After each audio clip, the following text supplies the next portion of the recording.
নিজের কোনো চাওয়া পাওয়া থাকতে নেই, শুধুমাত্র পরিবারকে হ্যাপি রাখার জন্যই নিজের দেশ ছেড়ে অন্য দেশে পাড়ি জমাতে হয়। হ্যাঁ, এটাই প্রবাস।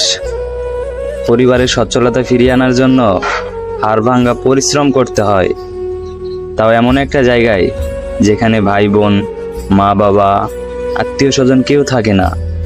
অসুস্থ হলেও দেখার মতো কেউ নেই। নিজের যত্নটা একান্তই নিজের। এরপরেও সময় মতো পরিবারে টাকা না দিতে পারলে কত কথাই না শুনতে হয়। দিন শেষে প্রিয় মানুষের সাথে একটু কথা বলার জন্য উতলা হলেও একটা সময় পর সেই প্রিয় মানুষটাও বিরক্ত বোধ করে। এমন অনেক মানুষ আছে যারা সময় মতো দেশে ফিরতে না পারার কারণে তার প্রিয় মানুষটা